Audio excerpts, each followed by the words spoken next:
Antes de empezar este episodio te invitamos a que veas los anteriores y te suscribas a nuestro canal. Telepatía Peronista, venimos a comunicar la utopía.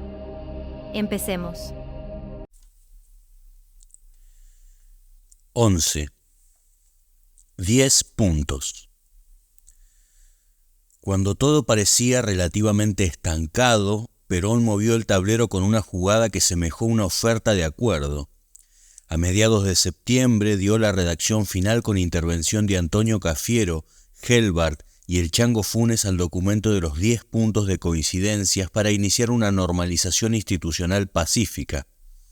Como ya mencioné, la presentación oficial la hizo Cámpora al gobierno el 4 de octubre a través de un encuentro con el secretario de la Junta de Comandantes, Ezequiel Martínez, un hombre que por algún momento apareció en las ideas de Lanusse como un posible candidato de conciliación. Martínez era un hombre sereno, exjugador de rugby, no demasiado complejo y de conversación sencilla a la hora de la negociación política. Cámpora, al que acompañé, le entregó el documento titulado Plan de Reconstrucción Nacional, más conocido como 10 puntos básicos. Había sido redactado en una primera instancia por Carlos Funes, asesorado por Antonio Cafiero, retocado tras algún tipo de contacto entre Gelbart y el gobierno lanusista y finalmente aprobado por el propio Perón. El encargado de llevar el documento escrito en Madrid a Cámpora, según su propio testimonio, fue Leopoldo Frenkel, por entonces secretario general del Consejo de Planificación del Movimiento. Como expone Hernán Brienza en su documentado El Otro 17, los 10 puntos básicos eran una devolución de gentilezas de Perón a Lanusse, es decir, el gobierno no podía permitir que el líder exiliado le manejara los tiempos ni le impusiera su agenda, pero tampoco podía negar de plano el documento porque demostraba su falta de cooperación y de vocación acuerdista. Las bases mínimas eran las siguientes. 1. Inmediata ruptura de ataduras internacionales que afecten la soberanía nacional y sometan a la nación argentina a los dictados hemisféricos del imperialismo, tanto en el plano político como en el militar y económico. 2. Urgente modificación de la política económico-social, tomando como punto de partida el programa mínimo elaborado en forma conjunta por la Confederación General del Trabajo y la Confederación General Económica, y apoyado por los principales partidos políticos. Esta modificación se complementará con la designación de un gabinete económico-social integrado por representantes de ambas centrales y o de los sectores políticos minoritarios. 3. Integración del Consejo Económico-Social a fin de que se aboque de inmediato a la discusión y elaboración del proyecto para la reconstrucción nacional, que será tarea principal e inexcusable del futuro gobierno constitucional. 4. Determinación explícita sobre la futura participación orgánica de las Fuerzas Armadas en el Gabinete Nacional y en el Sistema Nacional de Planeamiento, así como sus responsabilidades a corto y mediano plazo en la tarea de la reconstrucción nacional. 5. Reexamen de las enmiendas o modificaciones a la Constitución Nacional y de las cláusulas limitativas introducidas unilateralmente en las reglas de juego del proceso de institucionalización. 6. Toda decisión sobre posibles amnistías, eliminación o modificación de leyes extraordinarias será responsabilidad del futuro gobierno constitucional y de los cuerpos legislativos en un todo de acuerdo con lo que establece la Constitución Nacional. 7.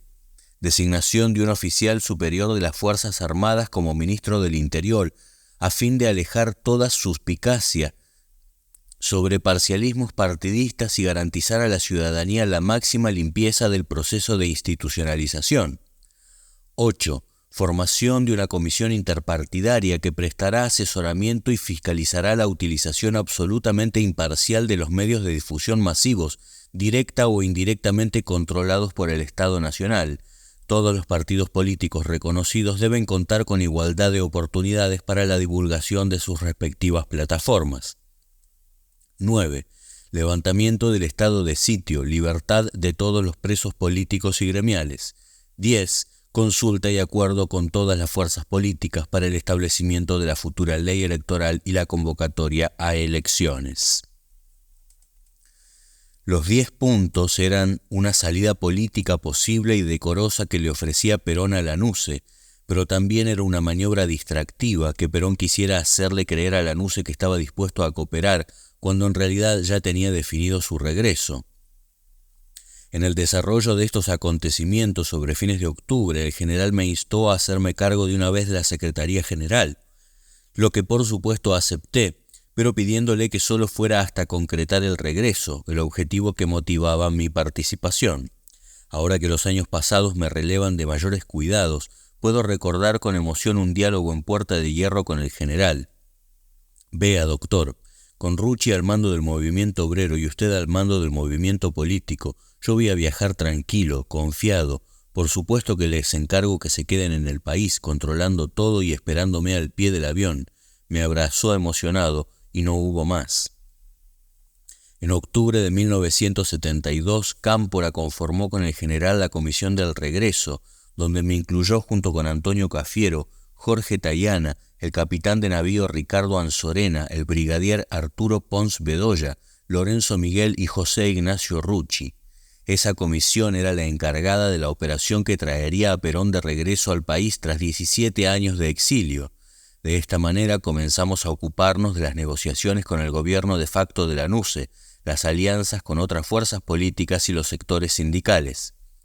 El trabajo de la comisión consistió en un primer momento en recorrer todo el país anunciando la buena nueva de que Perón regresaría el 17 de noviembre. Las comitivas tenían representantes de la rama política, la femenina y la sindical. El objetivo era levantar el ánimo de la tropa y al mismo tiempo darle una señal a Lanusse de que el regreso estaba en marcha. Habíamos logrado infiltrar el entorno de Lanusse y sabíamos casi siempre lo que pensaba. Llegaron a saber que se reía del operativo y que estaba convencido de que Perón no iba a volver por falta de temple o como lo había graficado él mismo, porque no le daba el cuero. Dice Brienza en la obra ya citada. Como sea que fuere, las cosas se endurecieron y Perón redobló la apuesta. Nombró a Juan Manuel Abal Medina como secretario general del movimiento peronista, cargo que asumió oficialmente el 2 de noviembre.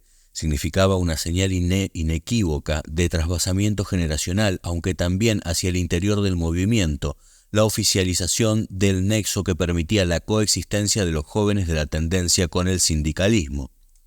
Al ponerlo en funciones en el local central de Avenida La Plata 230, junto con los nuevos consejeros superiores, Jorge Tayana y Carmelo Americe, Cámpora dijo de Abal Medina: su apellido despierta en el movimiento un eco emocionado, en abierta alusión a su hermano Fernando. De todas maneras, el nombramiento de Abal Medina también podía interpretarse como un signo de moderación por los contactos militares del nuevo secretario general y porque no elegía a un joven directamente comprometido con las organizaciones político-militares del peronismo. 5 días después, Cámpora anunció que Perón regresaría al país el 17. Ese mismo día, el líder político en todos los diarios argentinos una solicitada dirigida a los compañeros peronistas, confirmando su vuelta. En ese texto el general escribió: antes de que noticias malintencionadas puedan llegar al pueblo argentino, deseo ser yo quien les informe sobre mi proyectado viaje a la patria. El gobierno ha manifestado por boca de su presidente que está dispuesto al diálogo y que yo puedo regresar al país cuando y como lo desee, con todas las garantías. Ello me ha impulsado a retomar a la patria después de 18 años de ostracismo, por si mi presencia allí puede ser prenda de paz y entendimiento, factores que según veo no existen en la actualidad. Ya van a ser casi 30 años en que me encuentro empeñado en alcanzar tales soluciones y anhelo, si ello es posible, prestar quizá mi último servicio a la patria y a mis conciudadanos. Por eso, a pesar de mis años, un mandato interior de mi conciencia me impulsa a tomar la decisión de volver con la mejor buena voluntad, sin rencores, que en mí no han sido habituales, y con la firme decisión de servir, si ello es posible. Espero, Dios mediante, estar con ustedes el 17 de noviembre próximo. Hasta entonces, un gran abrazo sobre mi corazón. Para que el regreso no se frustrara, fue fundamental la clara decisión del general, muy respaldado por la señora Isabel, la honestidad política del doctor Héctor Cámpora y el alineamiento del movimiento obrero en el marco de la CGT. De la misma manera, fue muy importante la decidida participación de la JP, más o menos según las zonas, y los grupos vinculados a Montoneros y con el claro liderazgo de Rodolfo Galimberti. Aunque minoritarios frente a esa irrupción, no puede omitirse la participación de los grupos ya existentes, como el Comando de Organización comprometido con el regreso y Guardia de Hierro más reticente y con actuación dirigida a lo partidario. Antonio Cafiero, que había sido una pieza central en todos estos años y que había quedado tocado por una sucia maniobra de Lanusse, resume en sus memorias aquellas jornadas en un texto generoso que transcribo. Antes de resolver sobre las posibles candidaturas, había que decidir cómo y cuándo Perón retornaría al país. La cuestión era extremadamente conflictiva. Sus jefes más notables y los gobiernos militares habían manifestado más de una vez que bajo ningún concepto admitirían el regreso de Perón. Algunos de ellos, como Lanusse, negaban incluso que esa fuese la verdadera intención del líder exiliado o que, dado el caso, tuviera el coraje necesario, no le da el cuero. Otros amenazaban con ejercitar la violencia extrema contra quienes se atrevieran a colaborar con el intento, pero Perón insistía en su irreversible decisión de regresar al país y así lo hacía saber a los dirigentes y al pueblo peronista. También a los jefes militares ratificaba que su decisión estaba guiada por deseos de paz y unión nacional, tal como surgía de los 10 puntos, y así lo hacía saber en varios comunicados y solicitadas publicadas a toda página en los diarios. Los dirigentes peronistas, que se sentían acompañados por el fervor popular, la movilización entusiasta de la juventud que masivamente comenzaba a sumarse al peronismo y la decisión de sus cuadros orgánicos, 62 organizaciones y CGT, tomaron una decisión histórica y a la vez heroica: acometer el regreso de Perón con las propias fuerzas del peronismo, negociando o eventualmente desafiando el poder de las Fuerzas Armadas. En esta decisión jugaron un rol decisivo José Ignacio Rucci y Juan Manuel Abal Medina. También acompañamos un grupo de dirigentes históricos entre los que me encontraba. En una de las primeras reuniones de la Comisión del Regreso, cuando algunos de los participantes actuaban como verdaderos abogados del diablo, buscando los posibles peligros y razones que desaconsejaban la realización del viaje, me impuse quebrando estos obstáculos y dije: si todo es así, si las condiciones son las expuestas y esas las exigencias, ¿entonces qué? Entonces nunca será el tiempo de decidir. A propósito de estos meses, es interesante mencionar que el primero que me habló de los 10 puntos fue Antonio Cafiero, pero yo empiezo a ver que hay un juego claramente manejado por alguna gente del gobierno. Desgraciadamente todos han muerto y entonces me es complicado decir algunas cosas. La realidad es que Helbart quería que hubiera acuerdo y que llegáramos al proceso electoral con Lanusse candidato o con Perón eligiendo candidato, pero deseaba el acuerdo como tema principal. Helbart acababa de recibir la concesión de Aluar por parte de Lanusse y era un burgués nacional que veía una salida de conciliación. Yo no quería saber nada de que se incluyera a Lanusse y al ejército liberal en un acuerdo. Además, eso no iba a desemboscar nunca en lo que yo creía que era la Revolución Nacional.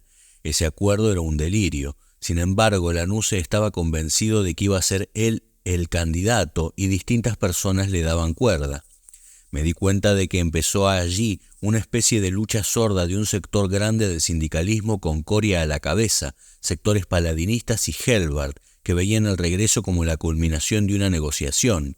Para fundamentar eso, comenzaron a decir que lo que pasaba era que la alternativa era el regreso como parte de una guerra civil. Hasta el día de hoy duró esa versión del cuco, de unos locos que querían romper un pedazo del ejército antilanucista y generar una insurrección. Cuando vi eso, le pedí al Vasquito Mauriño, quien poco después regresaría a Buenos Aires, que le preguntara al general si podía ir a verlo, y Perón me contestó 2 horas después que saliera hacia Madrid. Allí, con conocimiento completo de Cámpora y Galimberti, empezamos con el general a dejar que corriera esa teoría y que se vinieran. Centralmente, ¿qué quería Lanusse? Primero que nada, para poder continuar con el proceso, la condena a la guerrilla por parte de Perón, cosa que Perón nunca iba a hacer. Había muchas cosas que se discutían, pero en definitiva el eje era este, y todo terminaba resumiéndose en ese punto. El general no iba a aceptarlo porque no tenía sentido, dado que una parte que hacía indispensable su regreso era que el único que podía parar en serio lo que se llamaba la guerra civil en Argentina era él.